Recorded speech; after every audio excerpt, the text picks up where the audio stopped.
सो gas ये रहा हमारा मिट्टी जो कि है नेचुरल मिट्टी, और इस मिट्टी से ही आज का मूर्ति हम बनाएंगे, और वो भी बिना स्ट्रक्चर के। आई मीन आज की इस मूर्ति के अंदर में कोई भी स्ट्रक्चर या फिर आर्मेचर में नहीं दूंगा, ओनली मिट्टी से आज का ये गणेश जी का मूर्ति आज हम बनाएंगे। तो गैस आप देखते रहिए कि स्टेप बाय स्टेप में किस तरीके से पहले जो नीचे का जो प्लेटफॉर्म है, जो एक कुर्सी है, उस कुर्सी को सबसे पहले बनाएंगे, और उसके बाद उसके ऊपर गणेश जी का जो बॉडी है उसका मेजरमेंट करेंगे सबसे पहले। तो गैस पहले जो पूरा का पूरा मूर्ति है वो हम राफ करके एक बना लेंगे। जैसे कि आप यहाँ पर देख रहे हैं कि ये मैंने कुर्सी बनाई है, ये अभी कंप्लीट नहीं हुआ है, ये जस्ट मैंने एक राफ करके एक कुर्सी बनाया है। अब इस कुर्सी के ऊपर जो बैठा हुआ गणेश जी है उसको भी मैं राफ करके बनाऊंगा। गाइस जब भी आप कोई भी मूर्ति बनाएंगे तो आप उस मूर्ति का जो प्रोसेस है बनाने का, उसको आप कुछ पार्ट्स में डिवाइड कर लीजिएगा। सबसे पहला जो पार्ट है वो आता है स्ट्रक्चरिंग। अगर आपका मूर्ति में आप कोई भी स्ट्रक्चर नहीं डालते हो तो आपको मिट्टी से ही सबसे पहले स्ट्रक्चर बनाना होगा। तो ये जो अभी मैं जो काम कर रहा हूँ इसको भी आप स्ट्रक्चरिंग ही कह सकते हैं, क्योंकि अभी मैं राफ करके मिट्टी का जो मूर्ति है उसका स्ट्रक्चर में बना रहा हूँ। उसके बाद आएगा मेजरमेंट। मेजरमेंट मतलब आपका मूर्ति का साइज़ क्या होगा, हाथ का साइज़, पैर का साइज़, बॉडी का साइज़, ठीक है, जहाँ पर बैठा है उस कुर्सी का साइज़। कुल मिला के बात ये है कि आपका मूर्ति का मेजरमेंट उस पार्ट में करना होगा, सेकंड पार्ट में, ठीक है। और मेजरमेंट हम करते हैं जो क्ले टूल्स है उसकी मदद से। अगर बड़ा मूर्ति हो तो आधे मेजरमेंट तो हम अपनी उंगली से ही कर देते हैं, लेकिन अगर छोटा मूर्ति हो जैसे कि इस साइज़ का मूर्ति, इसमें आपका मेजरमेंट ज़्यादातर क्ले टूल से ही करना होगा, जैसे कि देखिए अभी मैं कर रहा हूँ। तो ये हो गया मेजरमेंट। इसके बाद आएगा क्लीनिंग। अब मेजरमेंट करना हो गया, उसके बाद आपको मूर्ति को क्लीन करना है। क्लीन करने के बाद आपको पता चलेगा कि मूर्ति में क्या क्या गलती है, कहाँ पर और मिट्टी को चढ़ाना है, कहाँ पर मिट्टी को घटाना है। ये सारा कुछ आपको क्लीनिंग करने के बाद आपको दिखने लग जाएगा। तो आप करना होगा आपको क्लीनिंग। क्लीनिंग जब हो जाएगा तब उसके बाद तो आपका समझ में आ जाएगा कि कहाँ पर क्या करना है। तो उसके बाद आएगा फिनिशिंग। अब उसको आपको फिनिशिंग करना है। जैसे कि फिनिशिंग में क्या आता है, आँखें आ गया, आँख, नाक, मुंह, उंगली, ठीक है। उसके बाद और भी चीज़ आता है जैसे ज्वेलरी आ गया, गहना, ठीक है। तो ये आ गया आपका फिनिशिंग। फिनिशिंग के बाद आपको आता है डिटेलिंग। डिटेलिंग मतलब आपको मूर्ति में, तो मूर्ति लगभग आपका 98% कंप्लीट हो गया फिनिशिंग में ही।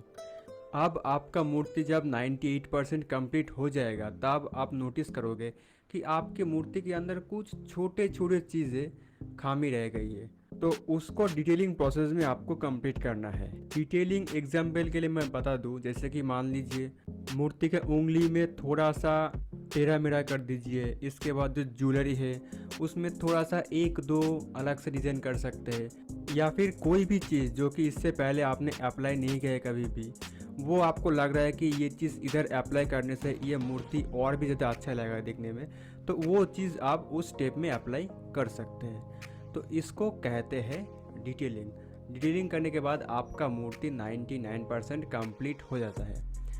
अब आपके मन में ये सवाल आ रहा होगा कि भाई 99% तो नहीं कंप्लीट करना है हमको तो 100% करना है।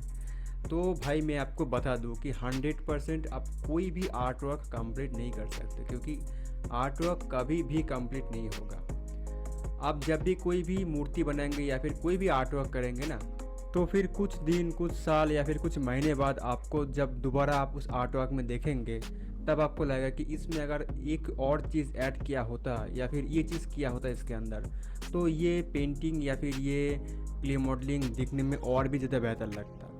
तो इसीलिए कोई भी आर्ट वर्क कभी भी ख़त्म नहीं होता, हमें मजबूरी में उसको ख़त्म करना पड़ता है। तो इसीलिए मैं बोल रहा हूँ कि जब आपका आर्ट वर्क या फिर कोई भी मूर्ति 99% कंप्लीट हो जाएगा तब आप समझ लेना कि आप ये काम छोड़ सकते हैं। तो गाइस ये जो मिट्टी में यूज़ कर रहा हूँ ये नेचुरल मिट्टी है जो हमारी नेचर में मिलती है, ज़मीन पर मिलती है, जिसको हम सॉयल बोलते हैं। ये वही मिट्टी है। तो ये मिट्टी में वहाँ से कलेक्ट करता हूँ, कलेक्ट करके ये सब मूर्ति बनाता हूँ। बिल्कुल नेचुरल मिट्टी है। तो आप भी अगर जानना चाहते हैं कि नेचुरल मिट्टी से कैसे मूर्ति बनाया जाता है, कैसे ये मिट्टी रेडी किया जाता है, तो मैंने इसके ऊपर एक वीडियो बनाया हुआ है और उस वीडियो का लिंक आपको डिस्क्रिप्शन बॉक्स पर मिल जाएगा। आप वहाँ पे जाके देख सकते हैं कि कैसे मैं नेचुरल मिट्टी को क्ले मॉडलिंग के लिए रेडी करता हूँ। तो उस वीडियो का लिंक आपको डिस्क्रिप्शन बॉक्स पर मिल जाएगा, आप जाके देख सकते हैं। और गैस ये जो क्ले टूल्स मैं यूज़ कर रहा हूँ आप देख रहे हैं, ये क्ले टूल्स एक बहुत ही अच्छा क्ले टूल्स है, लेकिन बहुत ही सस्ता भी है। तो इस क्ले टूल्स का भी लिंक आपको डिस्क्रिप्शन बॉक्स पर मिल जाएगा, आप जाके ये क्ले टूल्स बाय कर सकते हैं।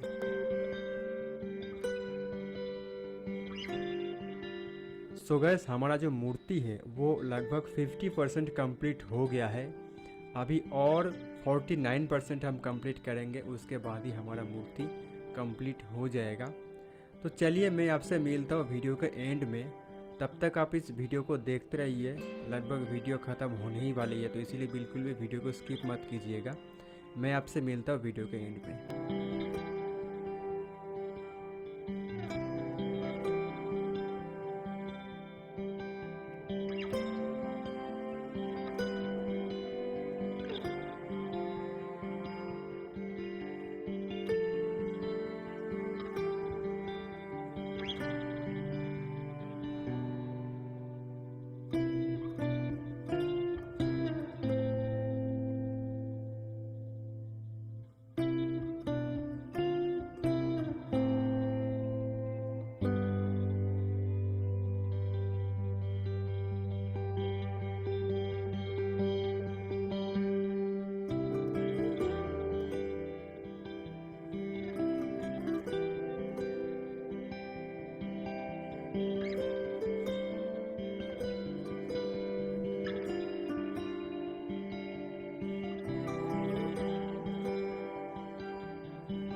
सो गैस कैसा लगा आप लोगों को आज की एक छोटी सी गणेश जी का मूर्ति बनाना, ये आप लोग मुझे कमेंट